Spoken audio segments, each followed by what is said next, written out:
Students, आज हम जो अपना टॉपिक पढ़ने जा रहे हैं वो आपका टॉपिक है ज्यामितीय आकृतियों का आरेखन।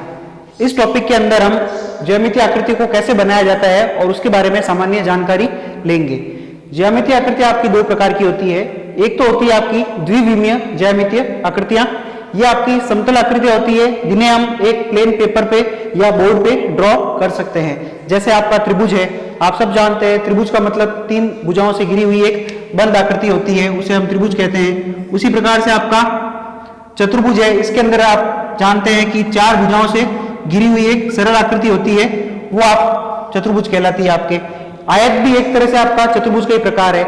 इसके अलावा वृत्त, ये सभी आपके द्विविमीय ज्यामितीय आकृतियां कहलाती है। दूसरी ओर हम अगर बात करें त्रिविमीय ज्यामितीय आकृतियों की, इसके अंदर आपकी ठोस आकृतियां आती है, जैसे आपका बेलन है, गोला है, ठोस आपका शंकु है। ये सभी ठोस आकृतियां आपके त्रिविमीय आकृतियां कहलाती है। हम हमारे पाठ्यक्रम के अनुसार हम अपने द्विविमीय आकृतियों के बारे में चर्चा करेंगे और इसके बारे में हम स्टडी करेंगे। लेकिन इससे पहले हम कोण के बारे में जान लेते हैं थोड़ा। कोण का अगर हम सामान्य शब्दों में मतलब अगर कोण के बारे में समझाया जाए तो जब दो सरल रेखाएं आपस में किसी बिंदु पर यदि मिलती है या एक दूसरे को प्रतिच्छेद करती है तो उन दोनों सरल रेखाओं के बीच में बनने वाला झुकाव आपका कोण कहलाता है। जैसा कि आप इस डायग्राम में देख रहे हैं, आपका बिंदु O पे रेखाखंड OA और OB जो आपकी सरल रेखाएं हैं बिंदु O पे मिल रही है आपकी, इसलिए आपका जो ये झुकाव बना है वो आपका कोण AOB कहलाता है। अब अगर हम बात करें तो कोण के मान को डिग्री में प्रदर्शित किया जाता है। अब अगर हम यदि डिग्री के बारे में बात करें तो डिग्री की अवधारणा को हमें समझना पड़ेगा। डिग्री की अवधारणा के अनुसार जब कभी एक वृत्त की परिधि को हम यदि 360 बराबर भागों में बांटते हैं या विभाजित करते हैं, जैसे कि हम देखें तो इस मैं वृत्त को बराबर 360 भागों में अगर बांटे तो ये हमारे दो जो समीपवर्ती बिंदु होंगे, इन समीपवर्ती बिंदुओं से हम यदि केंद्र की तरफ दो त्रिज्याएं खींचे तो इन दोनों समीपवर्ती त्रिज्याओं के बनने वाला जो बीच झुकाव है वो आपका 1 डिग्री कहलाता है। डिग्री को हम इस सिंबल से ड्रॉ करते हैं, ये आपका 1 डिग्री कहलाता है। इस प्रकार से हम यदि पूरे वृत्त को 360 भागों में बांटते हैं तो ये आपका जितने भी है दो समीपवर्ती त्रिज्याओं के बीच में बनने वाले झुकाव ये सारे आपके 1 डिग्री होंगे। स्टूडेंट, अब हम आगे कोणों के मान के आधार पर हम कोणों को समझेंगे। कोण के प्रकार आपके मान के आधार पर जो आपका पहला प्रकार है वो आपका समकोण कहलाता है।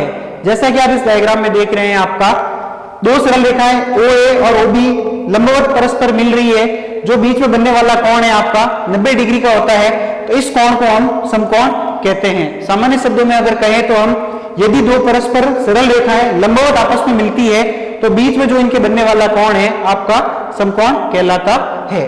अगला आपका प्रकार है न्यून कोण।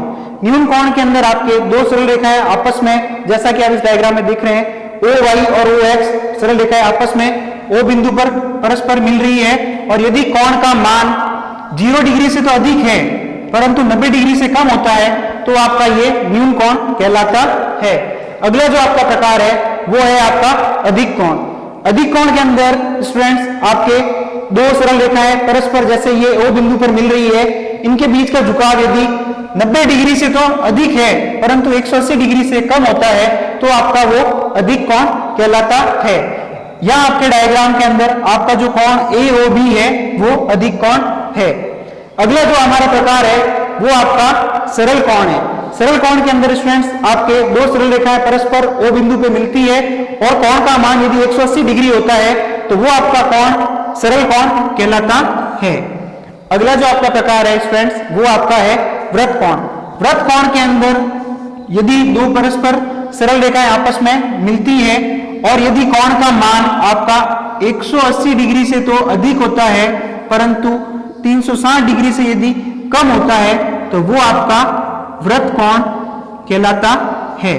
वृत्त कोण को स्टूडेंट्स परावर्ती कोण भी कहते हैं। जैसे कि आप इस डायग्राम में देख रहे हैं, OA और ए बी जो परस्पर सरल रेखा है ए बिंदु पर मिल रही है, ये जो आपका कोण बना है कोण ओ ए बी, ये आपका एक वृत्त कोण है। अगला जो हमारा प्रकार है वो है आपका समीपवर्ती कोण।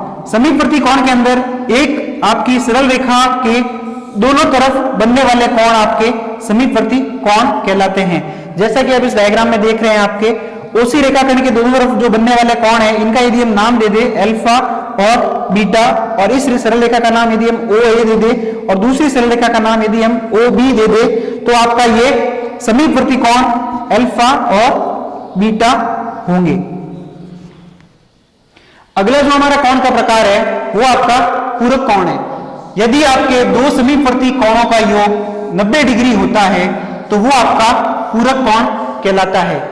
डायग्राम के माध्यम से अगर हम इसे समझे तो आपका जैसे ये आपका ओ ए रेखाखंड है, इसके दोनों तरफ समीपवर्ती कोण आपके हम बना रहे हैं। इस कोण का नाम मान लीजिए हमने अल्फा दे दिया और दूसरे कोण का नाम हमने यदि बीटा दे दिया, तो आपका, और यदि हम इस सरल रेखा का नाम ओ एक्स दे दें और दूसरी सरल रेखा का नाम ओ वाई दे दें, तो आपके ओ ए रेखाखंड के दोनों तरफ बनने वाले समीपवर्ती कोणों का योग अल्फा प्लस बीटा यदि 90 डिग्री होता है तो ये कोण आपके पूरक कोण कहलाते हैं।